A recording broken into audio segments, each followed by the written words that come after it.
appliqué la loi sur la parité au conseil d'administration? Non. Non. Non. Si, mais ça a été refusé. Ça a été refusé par le Sénat, pourquoi? Il y avait trop d'hommes. Parce que dans le concept d'égalité, justement, on ne doit pas favoriser une catégorie. Absolument. Ça a été refusé au nom de l'égalité, au nom des droits de l'homme, en disant que nul ne peut favoriser une femme par rapport à un homme. Donc on a refusé la discrimination positive et on a dit qu'il n'y a pas de raison de favoriser les femmes. Favoriser, favoriser, favoriser. Oh, oh, oh, oh, favoriser, favoriser, favoriser. Oh,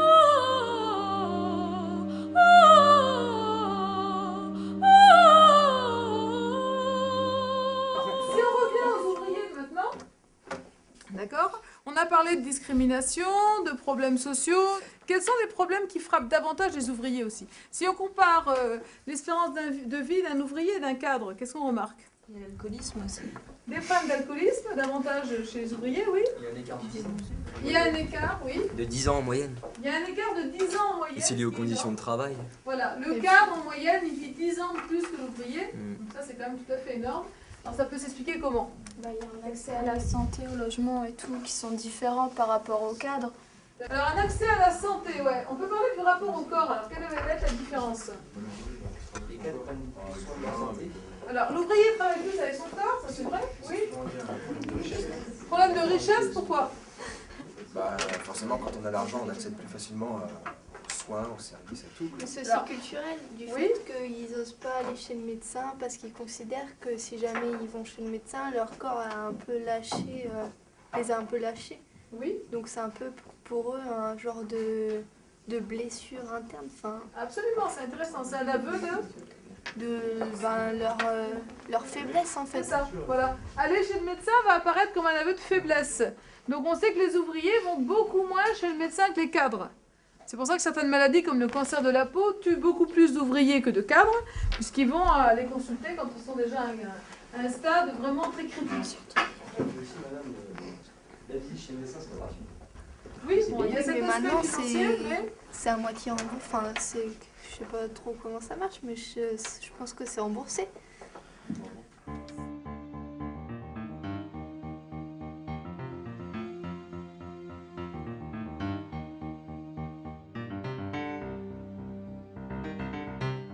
Alors en quoi, par exemple, des connaissances différentes vont nuire à la capacité des ouvriers de changer de classe sociale?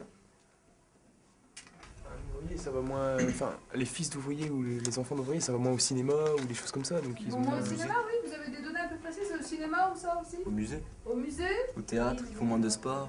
Tout à fait. Les loisirs culturels, en fait, sont beaucoup plus liés à la classe sociale. Donc le cinéma, le théâtre, le musée, quoi d'autre? Quel est vraiment le type de loisir culturel, d'art qui est le plus connoté socialement? La musique, et précisément, quel type de spectacle? On a 90% de cadres quasiment à l'opéra. À l'opéra, il y a très très peu d'ouvriers de classe populaire qui vont à l'opéra. D'accord?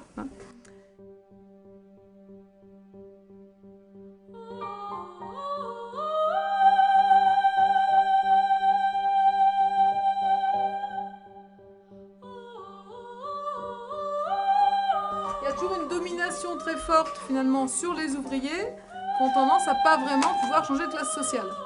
Ce qui est quand même un problème un peu fondamental.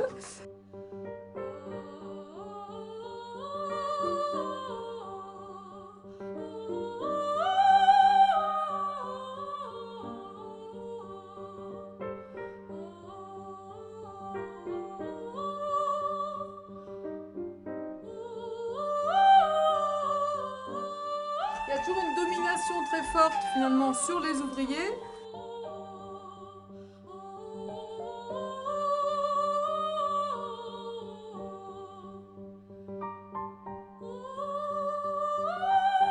Ce qui est quand même un problème un peu fondamental. Il y a toujours une domination très forte finalement sur les ouvriers qui ont tendance à pas vraiment pouvoir changer de classe sociale. Ce qui est quand même un problème un peu